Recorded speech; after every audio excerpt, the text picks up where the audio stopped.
What's up, everybody, and welcome to the Wait What Are We Talking About podcast, episode 176. My name is Bret, aka Enigma9011, and you can catch this podcast live over on twitch.tv/Enigma9011. You can drop a follow over there, get notified when we go live with either the podcast or the stream, so you join all the fun and the chaos over there. But if you can't catch it live, that's A-OK. Go over to YouTube and podcast services the very next week, where it's broken out topic by topic and put as one big video in MP3 for your amusement on the following Friday. Last but not least, any way you can support, like, shares, reviews, subscriptions, whatever means you may have. It may seem small, but it does help the channel grow, helps us out immensely. So if you have the time to do that, we would love and appreciate you for it. If you're listening to this in real time, holy crap, a second podcast this week. I know. Hi. A lot of wrestling happened this week, including NXT Battleground and Monday Night Raw, which luckily I was able to attend in person. So that will be our talking points, our topics today. So let's start with Battleground. Pretty good pay-per-view overall, or premium live event, whatever verbiage you want to use. And also seems to be kind of the talk of the town in terms of, like, the weekend's wrestling events. There was Impact had Under Siege. WWE had Night of Champions. AEW had Double or Nothing. And then NXT did their Battleground event, and I was like, initially I was like, well, this one's kind of going to get kind of pushed under the rug with all the competition going around, Double or Nothing being at the exact same time. Like, this is going to be a little rough for these guys. But apparently, I guess a lot of people enjoyed it, which is great. And some of the other stuff didn't perform up to people's standards, I guess, or wasn't super entertaining. So that's a little bit of a down note. But hey, people watched it, people enjoyed it, that's what's important. If you guys watched it, hopefully you got something out of it. But yeah, we just want to talk about all the matches of the Battleground event and thoughts and feelings on results, maybe where to go from here with, as of recording, NXT being tonight. We know a few things that they're setting up. Let's get on into it. So over Battleground's card, we had 6 matches in total. So, we kicked off the night with the North American Championship, Wes Lee defending his title against Tyler Bate and Joe Gacy. I'll admit, I got to this one a little bit late, just timing messed up. But from what I saw of the match, I think I only missed maybe a few, like 5 minutes or so. Solid match. In my opinion, not as exciting as the Fatal 5-Way from Stand and Deliver, but still a solid match between these three. They had good chemistry of the multi-man, where it didn't feel like it was just one-on-one for a lot of time.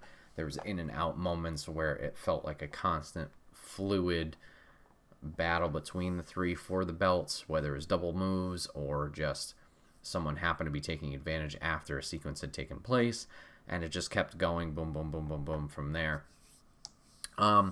Going into this, I thought maybe we were going to see a little bit of a change. We've seen Wes kind of defend the North American title, whether it's been open challenges on weekly television or obviously pushing himself in the live events. I thought maybe this was going to kind of be the division point and see him lose the title, but turns out Wes has defended the title, retained it here, and he will be still the North American champion.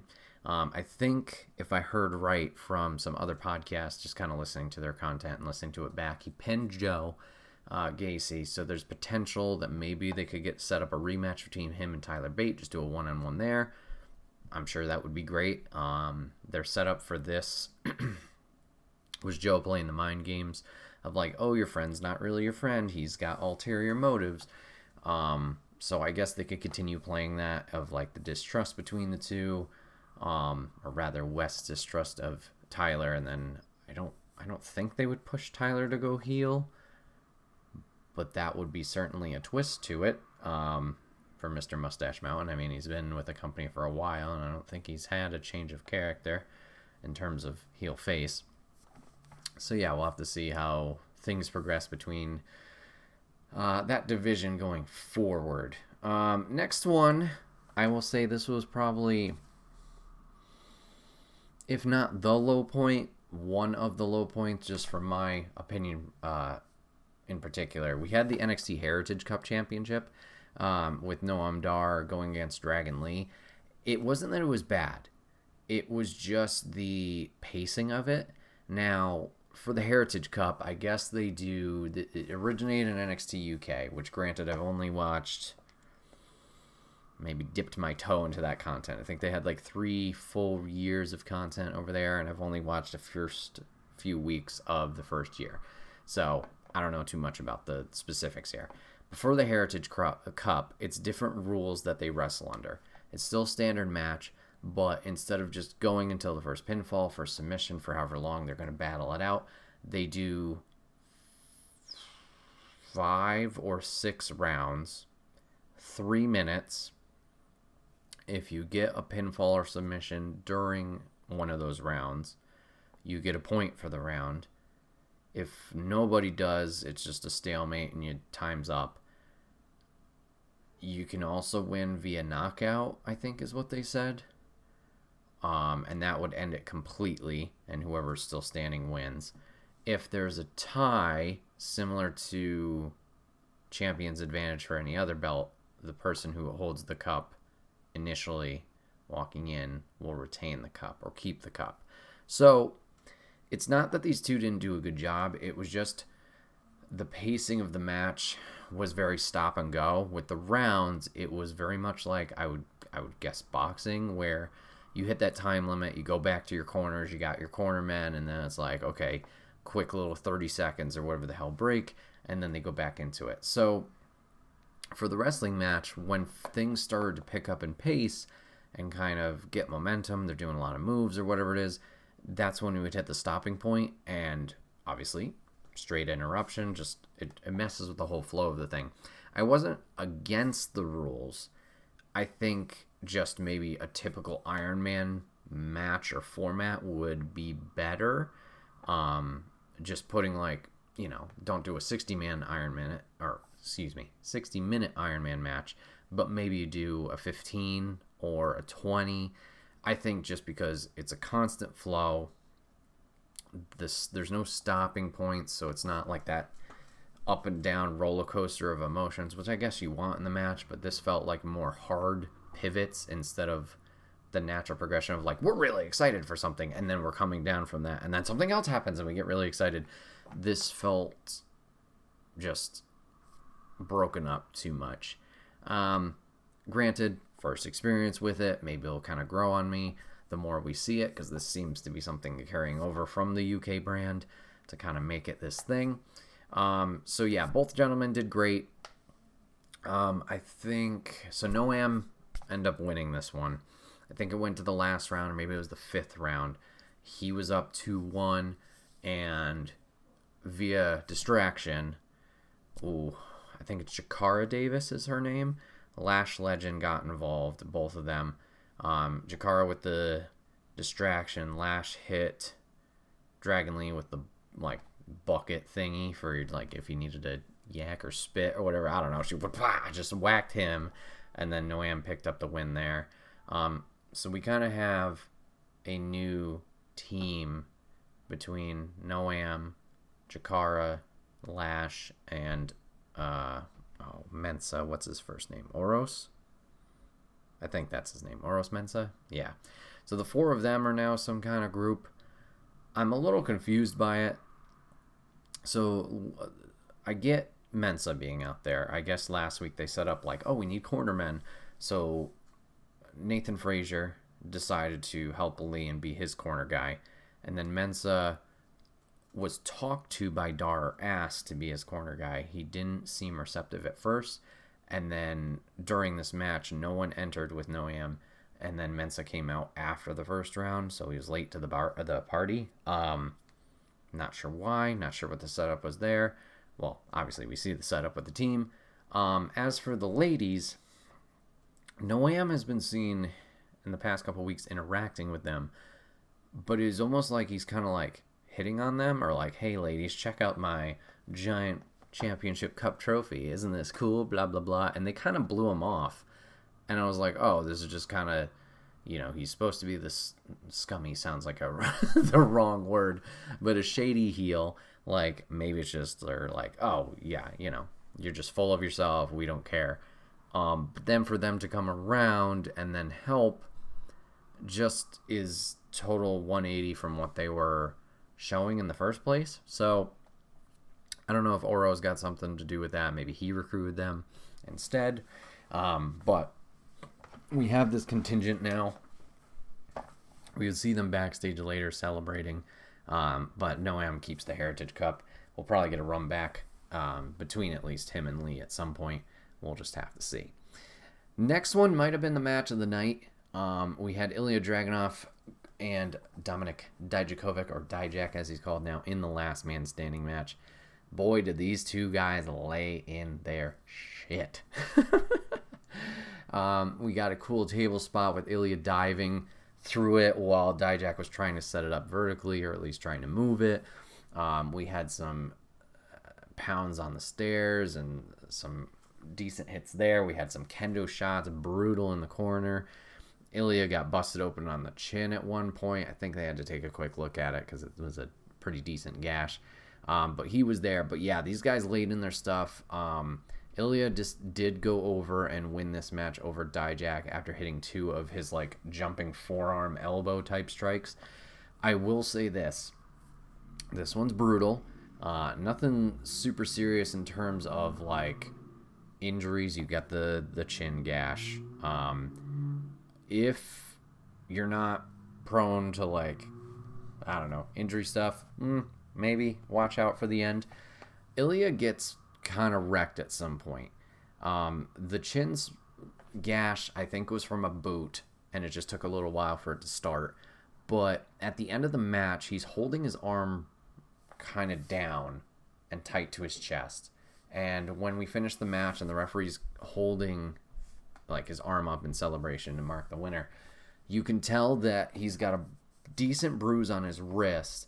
And then if you look up farther on his forearm's got this giant purple spot, and it's swollen big time.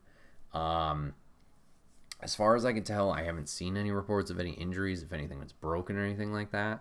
I don't know if they would put that information out there. Maybe he'll talk tonight about something. But yeah, something happened, and he got pretty messed up. He finished the match fine, but just like the amount of swelling his arm had, I was like, that's concerning. I have a guess that maybe it was the kendo shots. So Ilya was kind of draped in the corner, or rather backed against the corner. And Dijak was nailing him with the kendo shots. He was aiming for his chest, which he definitely got. But the way Ilya was kind of holding onto the rope, so like he wrapped his arms around, so then the rope is around like the elbow creases. I don't know if the tip of the kendo stick whacked his bicep or something like that.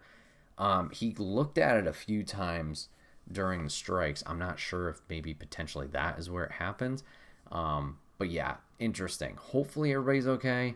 But both of these guys did a fantastic job with that match. It's been great seeing Dijak back in more of a serious element since the T-bar stuff.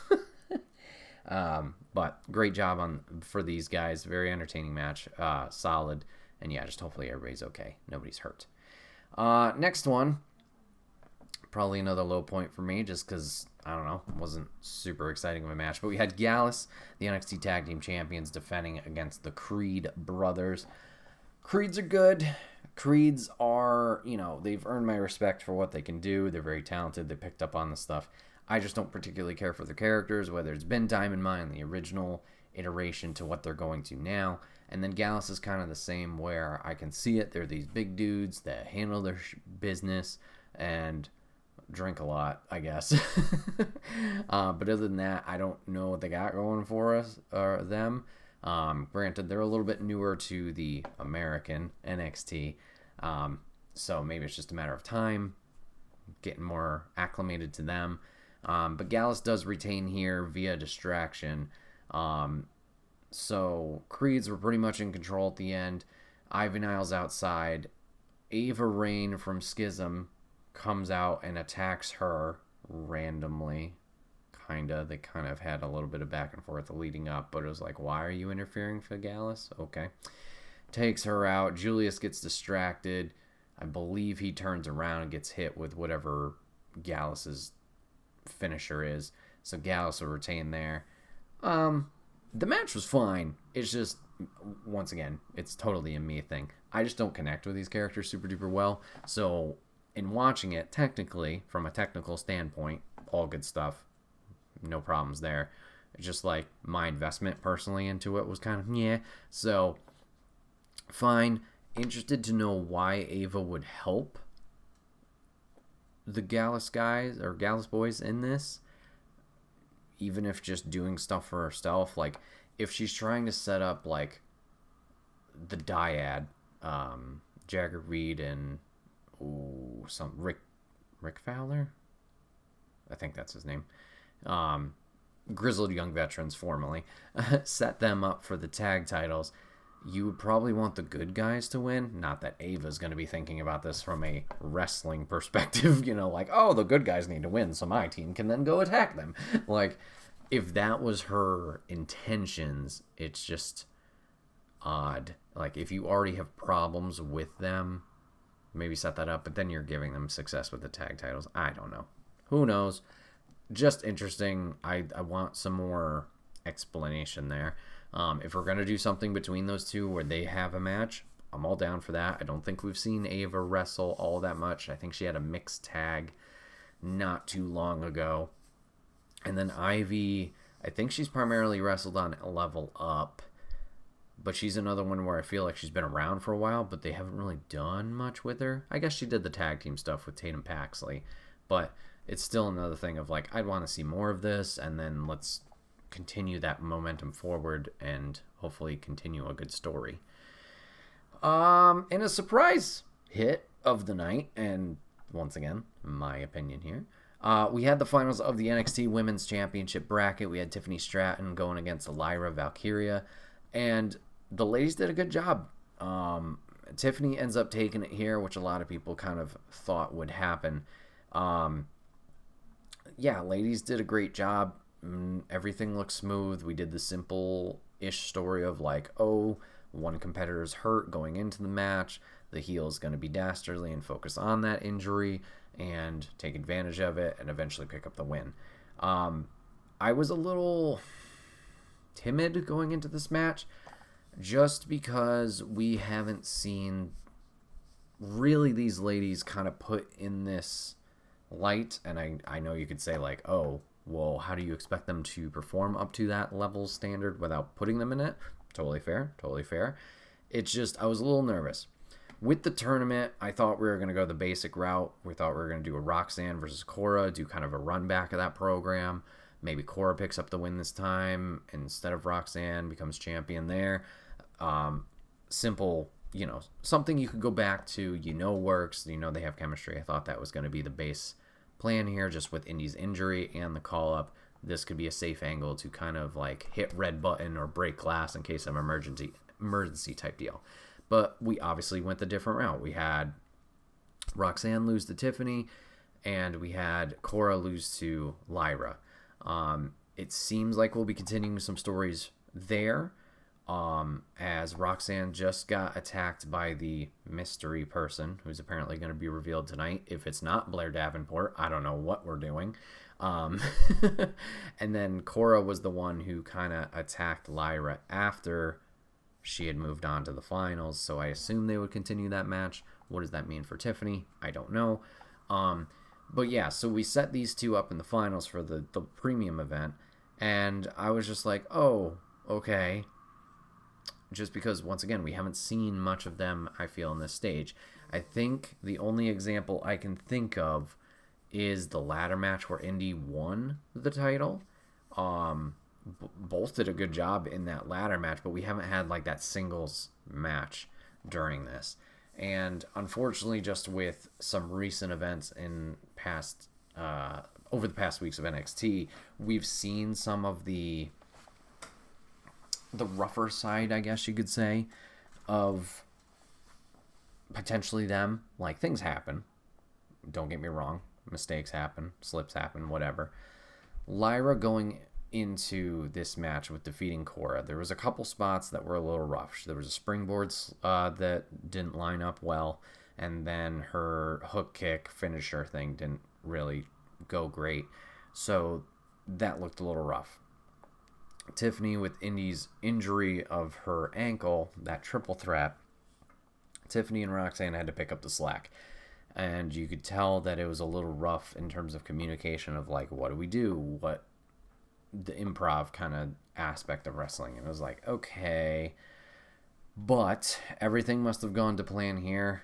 Whether they practiced, rehearsed, whatever. I mean, I don't care. I get both sides of like preparation and improv and all that stuff. But both did a great job. It was, like I said, it was a simple story, but it worked out very well.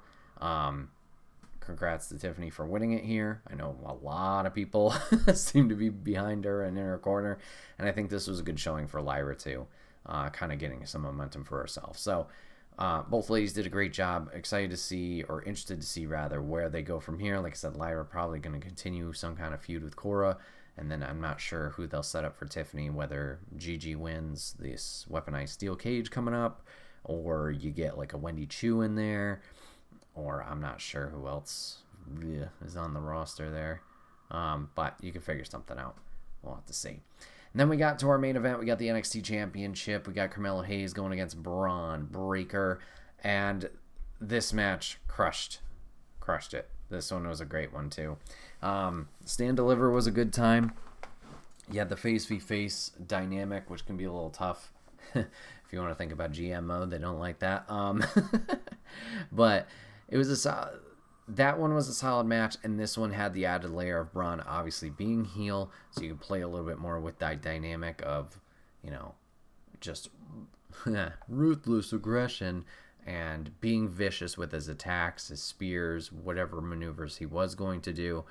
I think the guys did a great job here. Didn't seem super long, but didn't have to be. We had a great spear from Braun after Carmelo attempted a springboard, turned around, nailed him. I got scared in like the best way possible of like, oh my God, suspension of disbelief. He's going to lose right now because it looked that brutal. But Carmelo was able to break out of that.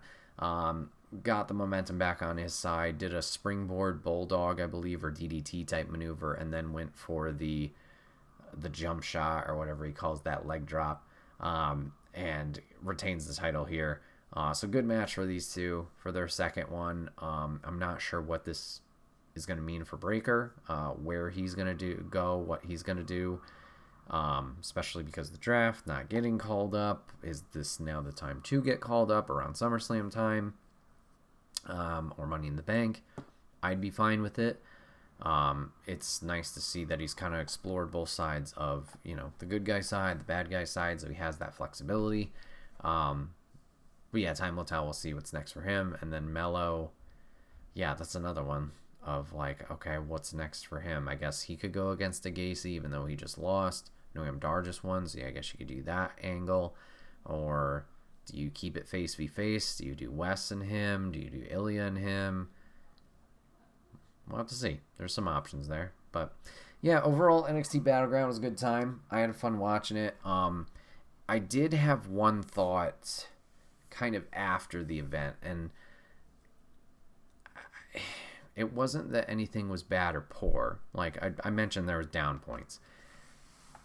Nothing like struck me as like amazing or like, wow, that was a really, really good match type thing. Like there was good things that were good and exciting and performed well, but nothing that stood out to me like this was absolutely the match. And I may be hypocritical with some of the comments I said about the matches before. Like, they were still great, and they were still really executed well. It's just nothing's standing out as, like, a highlight, I guess, maybe is the more appropriate term, from the pay-per-view itself. Like, if I'm going to talk about, okay, we'll just talk about Stand and Deliver because I already brought it up. Stand and Deliver, the Fatal 5-Way is my highlight. The 5 of them crushed it. And, like, that's a match I want to go back and watch, or would go back and watch often. This one all felt, yeah, it's there. It's fine. There's still a lot of established people here, and what I mean by that is like a lot of NXT roster members that we care about and know their characters, know their motivations, stories are around them. That's great. It has me not worried, But we're in a rebuilding part. We just had the draft come up, and a lot of NXT talent got called up. Grayson Waller, Katana Chance, and Caden Carter, Alba Fire and Isla Dawn. Andy's gone. JD McDonough's gone. Zoe Stark's gone. Like, I'm sure I'm missing a few. Oh, Indus-Share. Didn't miss that one. There's a lot of NXT call-ups that did happen that were, like, already established people, and you knew these people can go. And, like I said, there's still a lot of faces on here that are established, but we're in that rebuilding phase of, like, okay, we got to kind of have to rebuild some areas, some aspects of, like, what's next. All these people feel established. Noam probably being the weakest of the link, other than Stratton and Valkyria, just because Noam's character has been reintroduced lately. I already talked about Stratton and Valkyria. They delivered, but just my feelings going into it. What's next for a lot of these people? Unless you're going to do runbacks, like, you have to set up new stories. And while I feel Dyad is a strong team, they're not super happy. They seem to have requested the release and got denied, so their contracts are up in October. So it's like, are we going to flip them back to GYD or GYV rather, which I would love? Are they going to stick around? Whatever it is. So you have that. You got D'Angelo's still there. Stax is still there. Stax, I don't know. I feel like doesn't really have his own thing. He's just kind of there with Tony. Axiom's still there, so, like, I guess you could use him. Von Wagner's been this roller coaster of, like, what are we doing? I don't know. Nothing interesting. You're going to see, we've been already seeing it, but you're going to see a lot of new faces on NXT, and it's a matter of, like, we need to build them up and make them interesting enough. And it's hypocritical of me because I've always been like, oh, push new people and blah, blah, blah, blah, blah. It's a little scary right now. Not in a bad way, just, like, my investment level is not there, but granted, they have to earn it and they have to build it. So, and I'll talk about that on Monday Night Raw stuff too, but that's just an observation I made of, like, going forward, we'll have to see how things go. And it kind of may have hindered my excitement after the event or whatever level. I don't know. I feel like I'm rambling. If you guys checked out Battleground, I hope you guys enjoyed it. I'd say give it a watch, throw it on, chilled with it, enjoy that last man standing match, the main event, North American Championship, etc. And we'll go from there. We'll probably revisit NXT down the line.